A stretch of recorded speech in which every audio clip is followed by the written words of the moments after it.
Yang keempat adalah kita memperdalam terjemahan Al-Quran dan pemahamannya yang gunanya memang kita untuk mengerti sekaligus bisa dipakai untuk sholat, karena nanti kita pertemukan dengan sholat khusyuk di hari di hari Selasa. Jadi hari Selasa pelajaran sholat khusyuk, kemudian hari Kamis mengulang terjemah, lalu kita pertemukan dia di hari subuh Jumat ini, sehingga bacaan yang kita pelajari artinya, cara membacanya langsung bisa dipakaikan untuk sholat. Jadi tergabung, terinteraksi dia sekaligus. Jadi untuk itu malam tadi berayat, jadi yang kita bangun berayat malam 3 ayat. Terus tahu itu berayatnya. Harus tahu itu berayatnya, kan malam tadi baru itu. Harus tahu itu kan pagi, dari malam ke pagi itu. Jadi itu kita baca-baca, sekadar itu baca-baca atau kan dipergunakan? Kalau pergunakan dicari pakai tangannya. Tidak dicaya dia dah buang kalau nak nampak dari pancinya.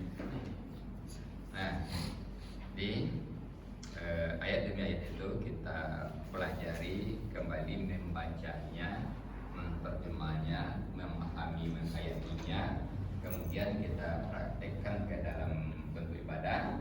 Sudah itu dipraktekkan di luar sholat. Nah ini kita ulang melihat dari alif lam mim itu.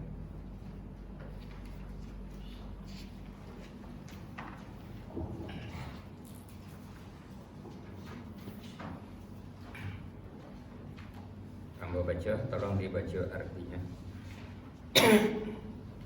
Bismillahirrahmanirrahim. Alif lam mim.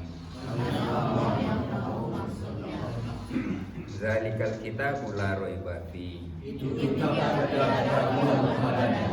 Hudan lil muttaqin. Petunjuk bagi orang-orang yang bertakwa. Allazina yu'minuna bil ghaib.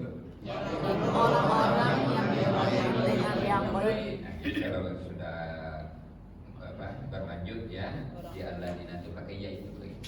Tapi kalau hanya di ayat 3 saja kita menerjemah, ya tidak perlu pakai ya itu. Kenapa pakai ya itu? Karena dia mau menerangkan ayat 2. Jadi kalau berlanjut kita pakai lagi ya i. Allazina yu'minuna bil ghaib wa yuqimuna shalah Dan mereka mendirikan sholat wa mimma razaqnahum yunfiqun. dan sebagian dari apa yang telah diberikan pada mereka nafkahkan. Wallazina yu'minun Dan orang-orang yang beriman bima unzila ilaik dengan apa yang turun kepada engkau wa ma unzila min qablik dan apa yang telah diturunkan dari sebelum engkau, wa bil akhirati hum yuqinun. dan dengan apa mereka yakin. Sampai situ pertama. Jadi berayat itu Mereka lagi 4. itu kenalnya, nomor ayatnya, berayatnya. Nah, itu artinya kan. Sekarang alif lam mim itu apa artinya Pak? Allah yang tahu maksudnya. Kenapa demikian? Ini bukan satu kata yang biasa ditemukan di dalam bahasa Arab, bukan satu kata, tapi semacam huruf potong-potong, semacam huruf singkatan dan semacam lain. Maka yang paling aman itu artinya hanya Allah yang tahu. Tapi kalau mau mencari boleh, tentu dengan belajar yang sungguh-sungguh, nanti macam-macam yang dapat maknanya. Itu satu alif lam mim. Zalikal kitabu la raiba fi, apa artinya? Itu harus kita tahu, itu kitab kitab apa ya? Nah, itu harus di dalam itu kitab itu kita sudah langsung dalam kepala kita itu kitabnya adalah Al-Quran. Al-Quran itu, nah itu apanya nanti? Al-Quran itu tidak ada keraguan di dalamnya. di dalam Quran itu tidak ada keraguan, tidak ada pertentangan, tidak ada perselisihan di dalam Al-Quran. Cuma awak umatnya ada ndak nak ragu-ragu? Ada ndak nambah selisih? Ada ndak nambah tentangan? Nah, berarti apa sebabnya? Nah, karena memahami Al-Quran itu indah holistik, indah menyeluruh, itu sebabnya. Nah, jadi bahwa maka kita ragu-ragu pada halnya sama, pada hal datang dari Tuhan yang sama. Jangan itu leh. Ketika orang mencelik gajah saja, mencelik gajah dalam kajiannya itu orang buta mengenal gajah, orang buta mengenal gajah. Nan surang nyorot datangnya ke dekat gajah tu, tapagang di nyok kaki gajah. Lalu nyo ambil kesimpulan gajah itu boleh kadang serupa batang karapi. Itu nyo simpulkan karena nanti kakak dia kaki. Surang lagi tak kakak dia telingonya. Apa kesimpulannya nyo biar? Berkakak telinga kawan. Apa kesimpulannya? Gajah itu lawe tipis serupa niru. Itu nanti aku ada kesimpulan nanti ambilnya. Gajah itu lawe tipis serupa nang surang nambuto surang lain tak aku ikut gajah dia. Lain lo kesimpulannya. Kesimpulannya gajah tu boleh panjang itu serupa ular. Itu nya menerangkan itu pakai tamsilannya pakai itu. Itu 3 orang butuh yang pergi ke kebun gajah. Lalu dia lain-lain nanti kakak dia, makanya punya kesimpulan yang berlainan. Bisa ndak orang kok kalau bertamu batangka kok? Bisa tangkanya tu. Jangan awak umat Islam kok serupa itu pula. Jangan awak umat Islam kok serupa itu pula. Nanti itu apa mengajak baca mengenal Al-Quran itu secara menyeluruh, secara apa, sehingga satu dengan yang lain itu tidak batangka. Nah, ini batang itu kan bersuah itu, acuk bersuah di tengah umat Islam itu. Nah, nan surang dari ketek baca doa kita adalah wajah tu. Nah, nan surang lain dari ketek membacanya Allahumma ba'in. Iya. Itu doa kita itu ada 9 satunya itu. 9 macam itu. Nah, 2 kau saja dulu. Suatu saat bertamu ya. Nan kecik membaca wajah tu. Kadang adanya orang baca Allahumma ba'in. Nyusalahkan orang baca Allahumma ba'in. Karena nan kenal doa kita tu wajah tu. Nan surang lain nyo mengenal doa kita tu Allahumma ba'in, nyusalahkan ya wajah tu itu. Nan bedonya kan inya biasa baca wajah tu. Tu tiba seorang ustaz gadang nyotarangkan Allahumma ba'in. Aku dak sesuai saya war. Dak sesuai saya war. Tu ustaz dak sesuai jawab ni. Bang aku gitu. Biasa wajah tu. Aku Allahumma ba'in. Merubah-rubah agama ustaz aku. Lain saya merubah agama ustaz aku. Ada siapa jawab aku. Itu sudah tu babarantian ustaz. Babarantian. Pada hal itu tu Nabi itu membaca doa-doa itu sado, dan Nabi itu hafal. Nabi itu karena banyak perbendaharaan doanya, Rasul itu nyoba ganti-gantian bacanya. Jadi kasadonya tu dibaca deh Nabi. Nyoba ganti-gantian ketika solat ikut yang dibaca, ketika solat itu ikut yang dibaca, ketika solat itu ikut yang dibaca. Nyoba ganti-gantian deh Rasul. Dia awak dia itu saja yang dapat. Apapun solatnya itu saja doa iftitahnya. itu saja nanti pokoknya. Itu saja udah mesti tanya. Anak wajah tu jatuh saya tadi kan. Solat wajib kah, solat sunat kah, solat malam kah, solat apa kah? Wajah tu saya tadi. Nah, dia Rasul dia banyak doanya tapi dia inyo pakai tiga. Di awak nanti pakai tiga dia tu cuma mungkin kain sarung. Nah, karena itu lebih banyak kan.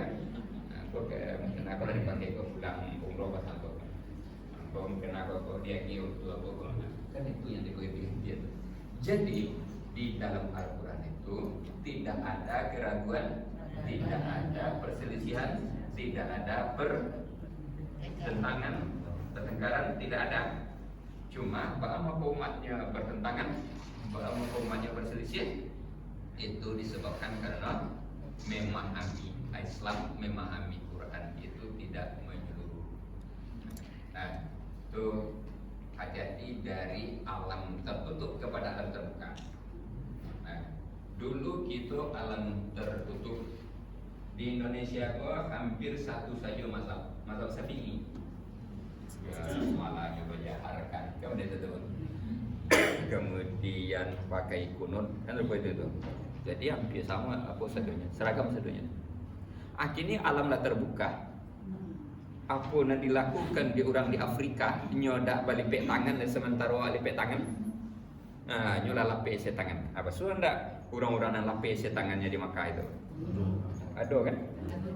Nan salamu ko kita solat at-tahiyat. Nah, tunjuk betul.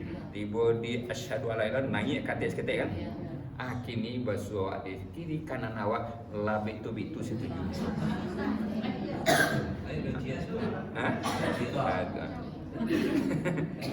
Mode tu saya tadi kan? Itu kalau ndak apa justru itu nak pikiran.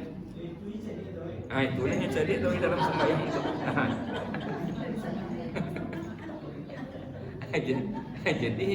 Jadi untuk itu iya. Nan bedonya ibu-ibu itu kan di dalam kain tuh nggak gaji itu kan. Ada kuciam dake itu. Sembah itu kuciam.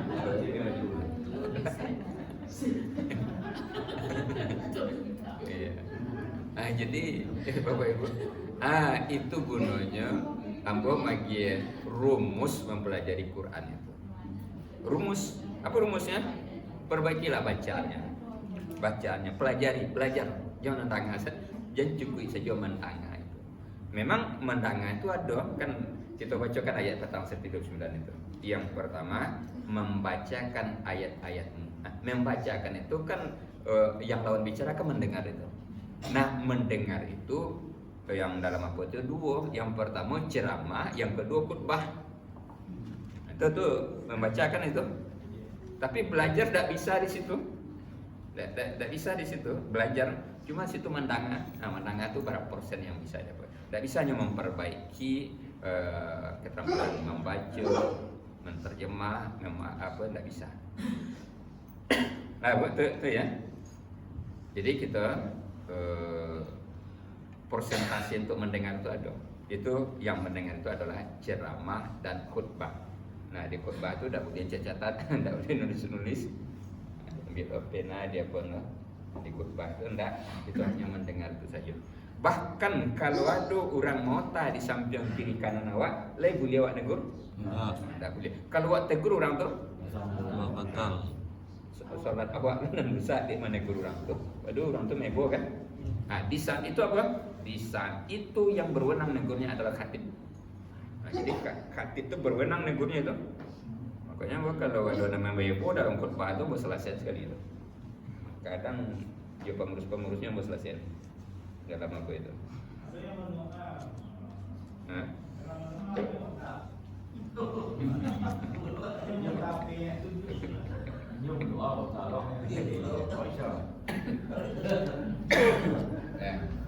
Itu kita apakan ya?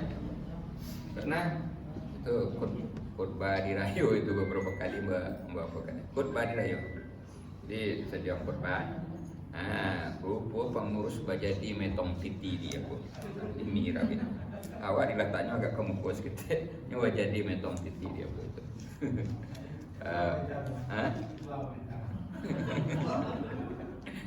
Bali mu 10 metong piti mampunya kan di situ. Kok berbayar jalan-jalan. Ustaznya pada datangkan dari Padang ke.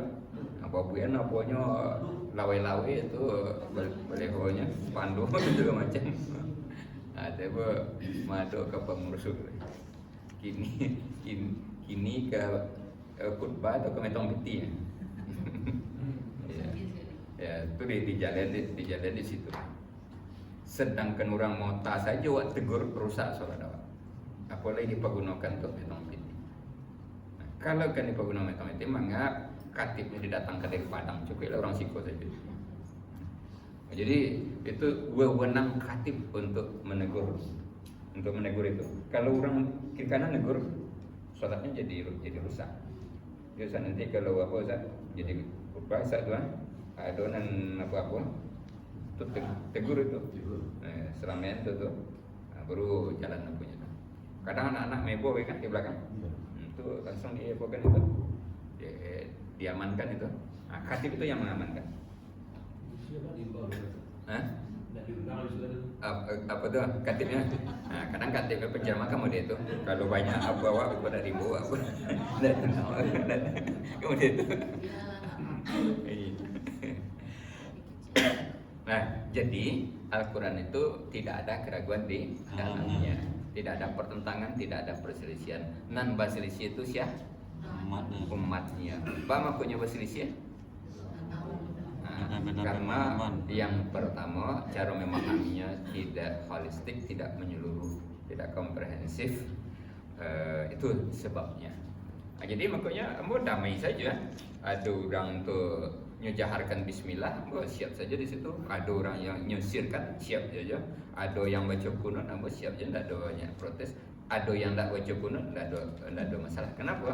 Masing-masing itu dasarnya itu ada. Nah, Rasul melakukan kesemuanya itu. Lalu Al-Quran itu hudal lil muttaqin, petunjuk bagi orang. Kita bertakwa atau tidak, salah satu alat ukurnya kan diperintahkan puasa Ramadan tuh. Ya ayyuhallazina amanu kutiba alaikumusiyam kama kutiba alal ladzina min qablikum. Ujungnya la'allakum tattaqun. Mudah-mudahan kamu jadi orang takwa. Jadi apa indah awak bertakwa? Jadi apa indah itu tuh bertakwa di puasa Ramadan itu diukur. Dia jadikan Quran petunjuk dalam kehidupan apa indah? Menjadikan tak Quran itu petunjuk dalam kehidupan atau tidak? Kalau menjadikan Quran itu petunjuk dalam kehidupan, dia bertakwa. Kalau tidak takwa. Semakin banyak ayat itu yang menjadikan petunjuk di dalam kehidupan, semakin tinggi takwanya itu. Semakin seketek ini mengambil Quran sebagai pedoman, semakin ketek takwanya. Walaupun puasanya Ramadan itu 1 tahun, walaupun sampai ke Makkah baginya di puasa, di Makkah puasa umroh sekali, tapi indahnya jadikan Quran itu sebagai petunjuk, inya tetap dila'allakum tattaqun. Nah, apa artinya la'allakum tattaqun? Kalau mudah-mudahan lah takwa itu. Kalau lah takwa ada enggak mudah-mudahannya? Itulah mudah-mudahannya dihilangkan. Itu apa?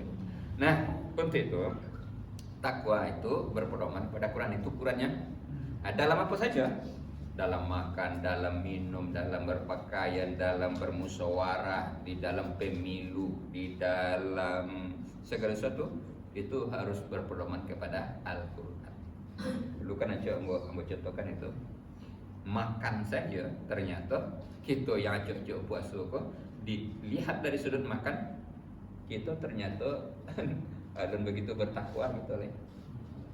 Nah, itu diceli dari makan baru kita nanda puasa-puasa Ramadan dan puasa macam termasuk satu-satu ternyata alun tentu bertakwa. Bagaimana begitu?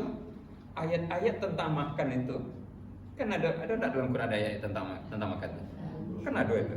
Salah satu di antaranya ayat itu. Kulu wasrobu wala tusrifu. Makanlah kamu dan minumlah kamu. Tapi jangan berlebihan. Makanlah kamu, minumlah kamu, tapi jangan berlebihan.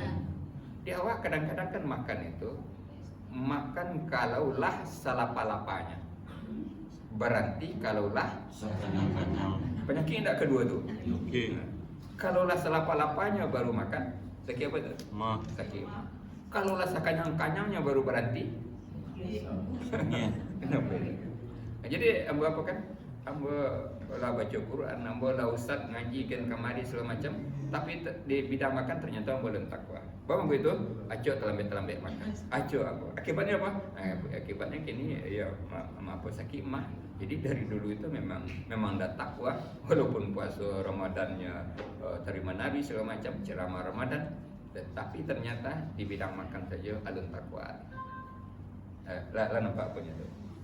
Jadi itu sebabnya yang kita rasakan gini, karena makan kita itu tidak bertakwa dari ketek, tidak bertakwa dari ketek.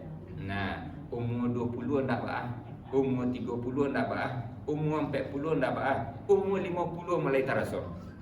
Kaki lah bangka, lutut lah sambo, duduk mananya danyui. Itu dibawa ke dokter, diperiksa di dokter, di center-centernya nak lidah, disuruh ambil angok panjang. Nah, keceknya kurangi makanan berminyak-minyak. Ada nak dokter ngecek itu? Kurangi makanan berminyak, kurangi makanan bersantan-santan. Gulanya tak boleh koleh, tukar gulanya. Ada dia tu? Apa sebabnya? Ternyata salah moko makannya itu tak takwa. Akhirnya tiba situ. Salah satu penyebabnya itu. Banyak ayat berbicara lagi tentang takwa itu. Falyanzuril insanu ila ta'am. Hendaklah manusia itu memperhatikan apa yang dimakannya. Itu kan harus diteliti itu. Hendaklah manusia itu memperhatikan apa yang dimakannya. Hendaknya bara kebutuhan karbon, bara kebutuhan protein, bara kebutuhan apa, bara kebutuhan itu. Nah, yang paling takwa itu atur makanan itu yang di ketika sakit, orang di rumah sakit itu kan dia makanan apa itu? Itu kan betul-betul pertimbangan itu, betul-betul diperhatikan makanan itu. Apanya paduannya itu betul-betul apa? Sehingga sakit awak sudah itu bisa mendukung untuk kesehatan. Nah, aturannya di waktu sehat kok, aturannya makan kita itu pakai pertimbangan itu hendaknya falyanzuril insanu ila ta'am. Maka hendaklah manusia itu memperhatikan apa yang dia Makan. Kalau dia yang dimakan itu menurut musimnya saja kan. Ini musim jariam. Kemudian musim loba. Jadi ternyata orang-orang apa itu bervariasi. Nah, siapa yang ahli gizi sih kok. Tuh gitu. Coba nanti matur apa itu menurut gizi-gizi itu. Jadi awak jadi apa itu? Itu. Jadi hudal lil muttaqin, petunjuk bagi orang-orang yang bertakwa. Siapa orang yang bertakwa itu? Yang pertama, siapa orang bertakwa? Jawab ayat. Siapa orang bertakwa itu? Jawab ayat. Apa? Allazi buka Quran tu, buka kan lain masih dia apa itu. Nah, tu lah. Kalau lu dapat jadi pisiangkan. Jadi Quran tu dulu kalau lu dapat. Siapa orang bertakwa itu? Allazina yu'minuna bil ghaib. Apa artinya? Orang yang yakin dengan yang gaib. Yang kedua apa cirinya? Wa yuqimunas shalah. Artinya apa? Mendirikan salat. Mereka mendirikan Salat. Yang ketiga apa cirinya? Wa mimma razaqnahum yunfiqun. Apa artinya? Dan disediakan mereka menginfakkan. Nah, tu. Yang kampe apa cirinya? Artinya apa? Nah, yang kelima apa cirinya? Artinya apa? Nah, yang keenam apa? Yuqinun. Artinya apa? Yang mereka yakin. Nah, jadi dapat ilmunya kita di situ sekali, dapat keterampilannya sekali membacanya artinya, dan itu kita pakai untuk sholat, ayat untuk sholat. Nah, nanti di situ kita perpadukan antara yang hari Selasa, hari Kamis kita pertemukan langsung kita praktekkan juga dalam sholat. Nah, lapa ayat, ayat itu lapa itu, lapa. Nah, ayatnya lalamu apa kan? Artinya baru. Nah, pemahamannya baru. Nah, beko dilatih bagaimana membacanya itu di dalam. Nah, sehingga nilai sholat kita itu naik nilainya. Ke dalam sholat memperbaiki nilai. Nah, di luar sholat karena ciri-ciri orang bertakwa ikonan kita selidiki. Ba'ah beriman dengan yang gaib ko ala bagus atau ba'ah mendirikan sholat ko serupa. Ba'ah menafkahkan sebagian rezeki ko serupa bro.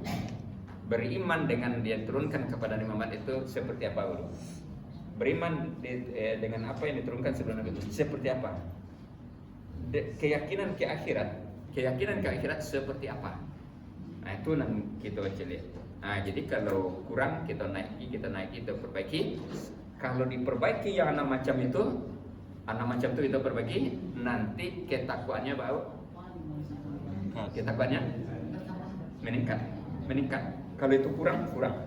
Jadi kalau secara pendek, siapa orang yang bertakwa itu? Orang yang bertakwa itu adalah orang yang menjadikan Al-Quran sebagai petunjuk. Kalau dirinci, kalau dibuat ciri-ciri dirinci, yang pertama siapa orang bertakwa itu? Baca ayatnya. Artinya, yang kedua apa? Artinya apa? Yang ketiga apa? Artinya apa? Yang kampe apa? Artinya apa? Yang kelima apa? Artinya apa? Yang keenam apa? Artinya apa? Latih itu serga itu nanti ditunjukkan cara membacanya di dalam sholat supaya gabung bacaan, arti, pemahaman, penghayatan supaya gabung nanti. Jadi menjadi suatu keterampilan di dalam sholat. Di luar sholat, itu nanti kita nanti itu kur di prakteknya. Barulah nanti umat Islam itu betul-betul mencontoh kepada Al-Quran lah jam 6 hari. Ada Al-Maidah? Hah?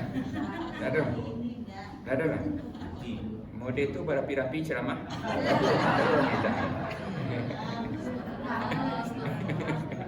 Kita Pak, kita siap adu Al-Maidah, siap belum? Tidak ada, jadi harus siap gitu. Ayo.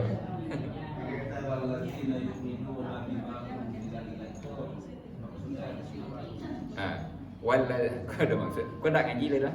Ngaji lah sudah tadi sampai jam 6. Mayang pulang, dia tak ada Al-Maidah, boleh pulang. Ya kau ada pertanyaan, tapi kau dah ngaji lah? Ngaji lah sudah ya? Kan artinya apa itu? Artinya?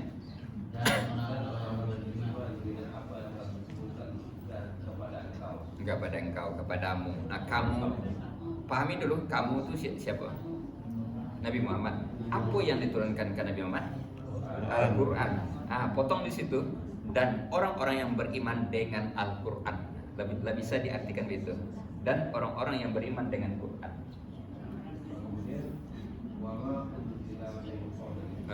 Artinya?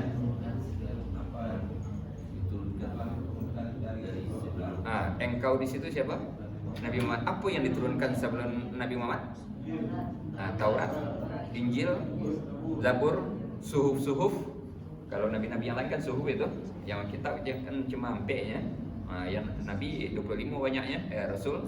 Yang lain itu suhuf.